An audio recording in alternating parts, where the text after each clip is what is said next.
Shalom, selamat malam Bapak Ibu Saudara yang dikasihi Tuhan Yesus Kristus. Selamat kita berjumpa dalam renungan pada malam hari ini.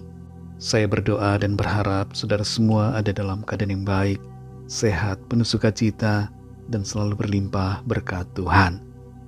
Sebelum kita mendengarkan renungan firman Tuhan, mari kita berdoa. Bapa kami yang di sorga, Bapa dalam nama Tuhan Yesus Kristus, kami mengucap syukur untuk kemurahan Tuhan, penyertaan-Mu yang menolong kami dalam segala tugas aktivitas kami di hari ini. Saat ini kembali kami mau mendengar kebenaran firman-Mu. Urapi kami supaya kami sungguh mengerti dan mau melakukan firman-Mu dalam hidup kami. Dalam nama Tuhan Yesus kami berdoa. Haleluya, amin. Saudara yang dikasihi Tuhan, ayat firman Tuhan saat ini terdapat dalam kitab Keluaran pasal 9 ayatnya yang keempat. Tertulis demikian, dan Tuhan akan membuat perbedaan antara ternak orang Israel dan ternak orang Mesir, sehingga tidak ada yang akan mati seekor pun dari segala ternak orang Israel. Saudara yang dikasihi Tuhan, Tuhan membuat perbedaan bagi orang-orang yang mengasihinya dan yang setia padanya dengan orang-orang yang tidak percaya. Perbedaan itu kita alami dan rasakan mulai dari sejak kita ada di dunia ini sampai nanti dalam kekekalan. Cuma kadangkala dari sudut pandang kita manusia melihat apa yang terjadi di bumi, muncul penilaian yang bias sehingga menimbulkan kekeliruan dalam mengerti karya Tuhan. Kita perlu menyadari bahwa Tuhan selalu baik dan selalu membela setiap kita yang percaya, dan Tuhan selalu melimpahkan kasih karunia-Nya kepada kita. Tuhan membuat perbedaan bagi kita yang senantiasa mengasihi-Nya. Dalam Keluaran 9 ayat 4 ini tertulis, dan Tuhan akan membuat perbedaan antara ternak orang Israel dan ternak orang Mesir, sehingga tidak ada yang akan mati seekor pun dari segala ternak orang Israel. Tuhan menimpakan 10 tulah ke atas Mesir, dimulai dengan tulah pertama, di mana air sungai Nil menjadi darah, dan termasuk semua air yang ada di Mesir. Tulah yang kedua, katak memenuhi Mesir. Tulah yang ketiga, nyamuk menyerbu Mesir. Tulah keempat, lalat pikat menyerang Mesir, sehingga menimbulkan penderitaan. Dan dalam pasal 9 ini, tulah kelima menimpa Mesir, yaitu penyakit sampar pada ternak dari bangsa Mesir. Dalam peristiwa tulah demi tulah yang terjadi, Tuhan membuat perbedaan antara orang Mesir dengan umat-Nya, bangsa Israel. Bangsa Mesir ditimpa tulah, sedangkan umat Tuhan tidak mengalami tulah itu. Tujuan dari perbedaan ini adalah agar setiap orang dapat melihat dan mengenal akan Tuhan yang benar dan yang patut disembah, serta agar setiap orang dapat mengerti bahwa Tuhan memelihara dan melindungi setiap orang yang percaya kepadanya. Dalam ayat 6 dan 7 dari pasal ini, di situ tertulis, dan Tuhan melakukan hal itu keesokan harinya. Segala ternak orang Mesir itu mati, tetapi dari ternak orang Israel tidak ada seekor pun yang mati. Lalu Firaun menyuruh orang ke sana, dan sesungguhnya lah dari ternak orang Israel tidak ada seekor pun yang mati. Tetapi Firaun tetap berkeras hati dan tidak mau membiarkan bangsa itu pergi. Perbedaan yang dikerjakan Tuhan atas umat-Nya ternyata tidak selalu diresponi dengan iman oleh orang-orang yang melihat atau mengetahuinya. Firaun meskipun telah melihat perbedaan itu, tetap berkeras hati dan tidak mau percaya kepada Tuhan. Hati-hati dengan sifat keras hati, karena sikap demikian mengundang konsekuensi yang keras juga dalam hidup kita.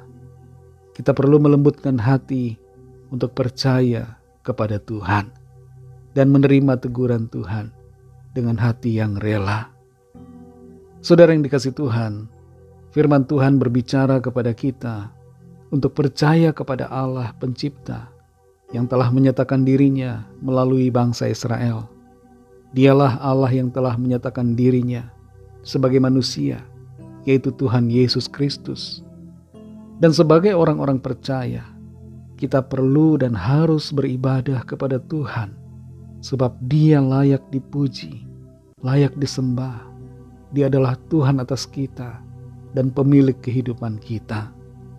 Sebagai orang-orang yang percaya, kita dapat tenang di dalam kuasa-Nya dan dalam hadirat-Nya, karena Tuhan membuat perbedaan bagi kita yang percaya dan berharap kepada Tuhan. Perbedaan itu akan kembali dinyatakannya di akhir zaman, di akhir dari segala sesuatu, di mana kita akan diselamatkannya dan dibawa masuk ke dalam sorga yang kekal oleh kasih karunia-Nya.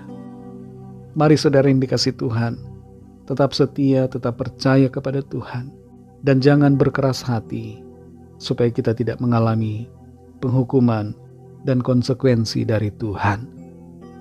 Bagi saudara yang belum percaya kepada Tuhan Yesus, saya undang saudara untuk buka hati dan percaya kepadanya, supaya saudara menerima anugerah keselamatan dan hidup yang kekal. Mari ikuti doa saya. Tuhan Yesus, aku percaya Engkau adalah Tuhan dan Juru Selamat. Engkau adalah Allah yang telah datang sebagai manusia. Engkau telah mati disalibkan, bangkit pada hari yang ketiga, naik ke surga, dan akan datang kembali di akhir zaman. Aku menyatakan iman percayaku kepadamu saat ini. Pimpinlah aku Tuhan Yesus, sekarang dan seterusnya. Amin. Bagi saudara yang baru saja menyatakan iman percaya kepada Tuhan Yesus Kristus, teruslah belajar firman Tuhan, bacalah Alkitab, berilah diri saudara dibaptis, dan layanilah Tuhan, setialah kepadanya sampai akhir. Bagi saudara semua pendengar renungan saat ini, mari kita berdoa. Kami bersyukur ya Bapa, bersyukur kepadamu Tuhan Yesus karena firman-Mu. Di dalam firman-Mu kami dapat kekuatan dan sukacita.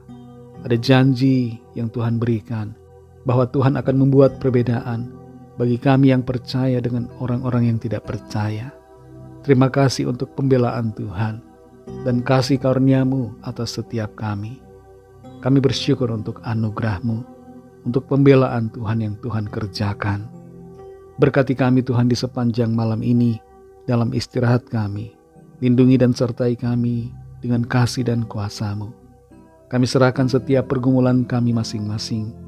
Lawatlah dan nyatakan kuasa mujizat-Mu, pertolongan-Mu yang ajaib bagi kami. Kami serahkan semua ke dalam tangan kasih-Mu. Ampuni kami Tuhan akan dosa kesalahan kami, seperti kami juga mengampuni orang yang bersalah kepada kami. Dan pimpin kami menjadi sempurna seperti kehendak-Mu. Dalam nama Tuhan Yesus Kristus, Tuhan dan Juru Selamat kami sudah berdoa dan mengucap syukur. Haleluya. Terimalah berkat Tuhan. Tuhan memberkati engkau dan melindungi engkau. Tuhan menyinari engkau dengan wajah-Nya dan memberikan kasih karunia. Tuhan menghadapkan wajah-Nya kepadamu dan memberikan damai sejahtera. Berkat anugerah dari Allah Bapa, kasih karunia dalam Tuhan Yesus Kristus, dan persekutuan dengan Roh Kudus menyertai kita semua sekarang ini dan sampai Maranatha Tuhan Yesus datang kembali, dan bahkan sampai selama-lamanya. Dalam berkat nama Tuhan Yesus Kristus, haleluya, amin. Puji Tuhan, saudara yang dikasih Tuhan, saya percaya firman Tuhan menjadi berkat dan kekuatan buat saudara semua, dan Roh Kudus akan menolong saudara untuk lebih lagi memahami kebenaran firman Tuhan dan hidup dalam kemenangan. Tuhan Yesus memberkati saudara semua. Selamat malam, selamat beristirahat dalam kasih Tuhan, dan sampai jumpa dalam renungan yang berikutnya. Haleluya.